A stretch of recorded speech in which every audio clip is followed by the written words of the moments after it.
پی آئی اے کی نچکاری ایک بہت بڑا سوالیہ نشان بن کر سامنے آئی ہے، اور حکومت کئی برس سے یہ کام کر رہی تھی کہ ہم پرائیویٹائز اس کو کرنے جا رہے ہیں، اور پرائیویٹائزیشن کے لیے ایک پروسیس انہوں نے اختیار کیا، اور پروسیس اختیار کرنے کے بعد جب انہوں نے اس کی بڈ کی ہے تو پہلے تو 5-6 لوگ اس میں شامل ہوئے، لیکن پھر بعد میں سب وڈرا کر گئے اور ایک پارٹی رہ گئی جس نے 10 ارب روپے لگائے تھے۔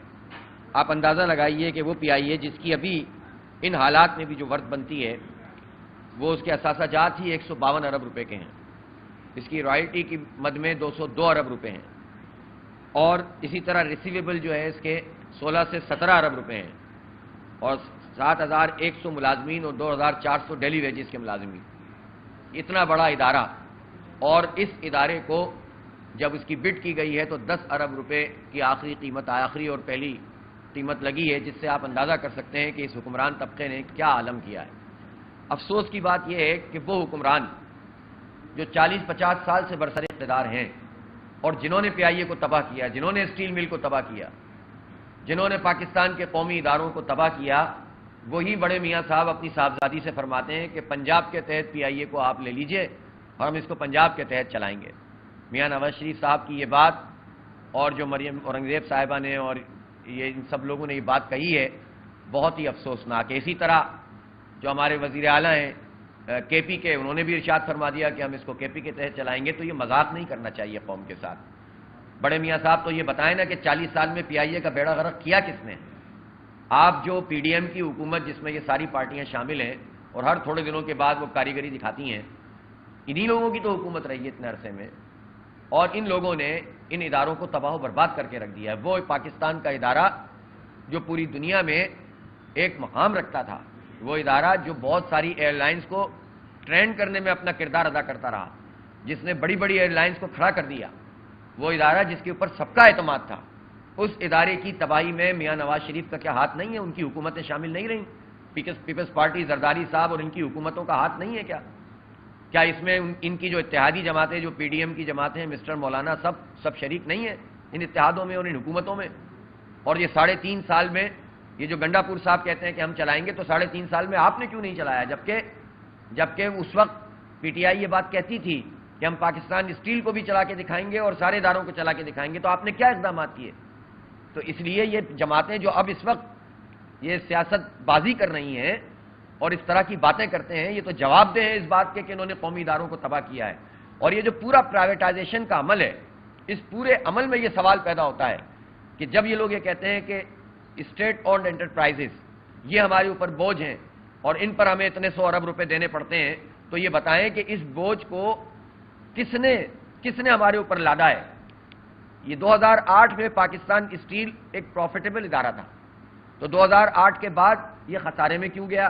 میاں نواز شریف بتائیں انہوں نے پاکستان اسٹیل کی گیس بند کیوں کی تھی؟ اگر وہ گیس ملتی رہتی پاکستان اسٹیل کو اور کرپشن نہ ہو رہی ہوتی، اس وقت لوٹ مار نہ ہو رہی ہوتی پاکستان پیپلز پارٹی اور نون لیگ کے دور میں، تو یہ ادارہ تو پروفٹ دینے والا، یہ سوال ہی پیدا نہیں ہوتا تھا کہ اس کو جو ہے وہ آپ بیچیں۔ اور اگر ملازمین بھی جعلی طریقے سے بھرتی ہوئے تو اس کی ذمہ داری کس کی ہے؟ اور جو صحیح ملازمین ہیں ان کا کیا قصور ہے؟ تو یہ جو پورا کا پورا عمل ہے، یہ پاکستان کو تباہ کرنے کا کہ رسپانسبل ہیں یہ سارے لوگ۔ بڑے بڑے ایم ڈی آپ کو نظر آتے ہیں، جس میں فوجی ایم ڈی بھی لگائے جاتے تھے، چاہے وہ اسٹیل مل ہو، چاہے وہ جو ہے وہ پی آئی اے ہو، چاہے وہ اور اس طرح کے ادارے ہوں۔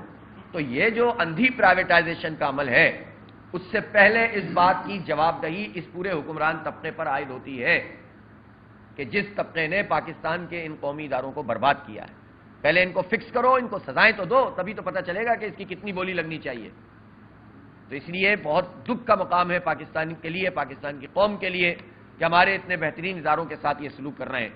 اب یہ مزید کسی اور دھندے میں پڑ کے بولیاں لگانے کا یہ جو عمل شروع کرنا چاہتے ہیں، میں سمجھتا ہوں کہ یہ طریقہ کار درست نہیں ہے۔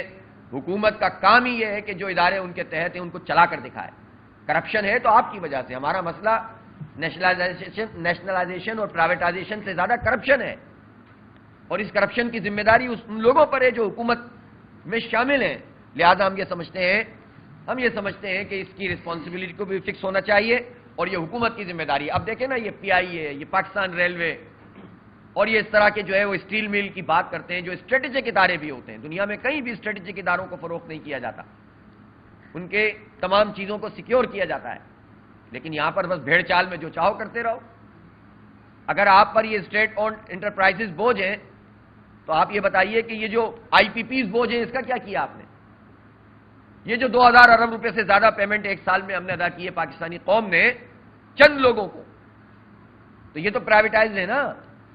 اور ان میں سے اس عجیب پرائیویٹائزیشن ہے کہ اس میں 52% گورنمنٹ کے ہیں, اور پھر یہ ملا جلا کر ایک دھندا بناتے ہیں, لوگوں کے شیئرز لیتے ہیں, اس کے ساتھ مل کر کرپشن کا دھندا کرتے ہیں, اور اس کے نتیجے میں پاکستان کی معیشت کو اتنی تباہی مل رہی ہے. تو اس کا رسپانسبل کون ہے؟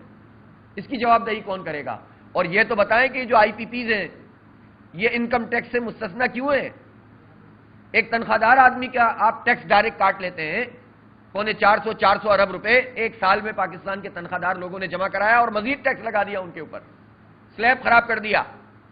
نہ جاگیرداروں سے ٹیکس وصول کرتے ہیں اور نہ آئی پی پیز سے ٹیکس وصول کرتے ہیں, ان کو استثنا دیا ہوا ہے. ہزاروں ارب روپے کھا چکے ہیں یہ لوگ.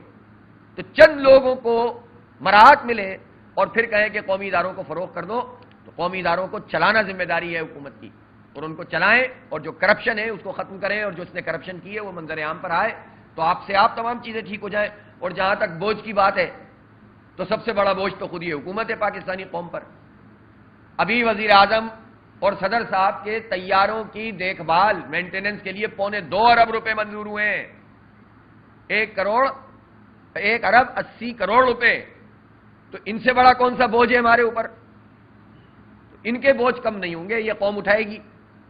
ان کے پیٹرول فری, ان کی بجلی فری, ان کی گاڑیاں بڑی, ان کے عللے تللے, ان کے پروٹوکول, ایک بڑی تعداد پولیس کی ان کی حفاظت میں معمور. سب سے بڑا بوجھ تو یہ حکمران طبقہ ہے ہمارے اوپر, تو ان کو ہٹنا چاہیے ہمارے سروں سے. تو اس لیے قومی اداروں کی اس طرح لوٹ سیل نہیں ہونی چاہیے. قوم کو جواب دہ ہونا چاہیے سب لوگوں کو کہ انہوں نے ان کا کیا حال کیا ہے.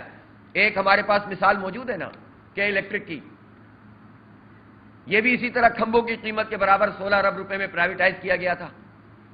1.65 روپے اس کا جو ہے وہ شیئر انہوں نے فروخت کیا تھا. اس وقت مارکیٹ میں لوگ کہتے ہیں 10 روپے سے 30 روپے تک, 1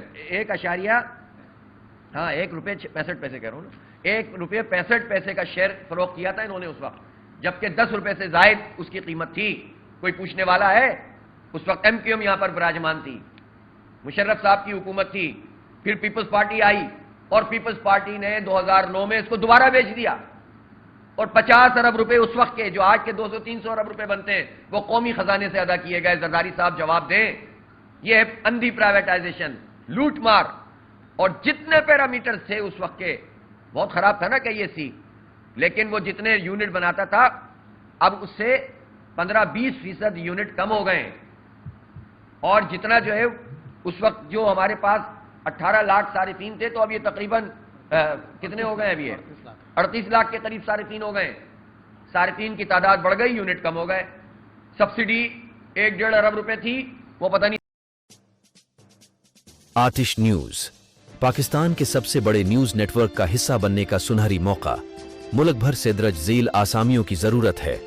bureau chief, deputy bureau chief, video editor, city reporter, تحصیل reporter, district reporter, crime reporter, press reporter, نمائندہ, نامہ نگار. Chief executive Syed Jamshed Bukhari. مزید معلومات کے لیے ان نمبرز پر رابطہ کریں.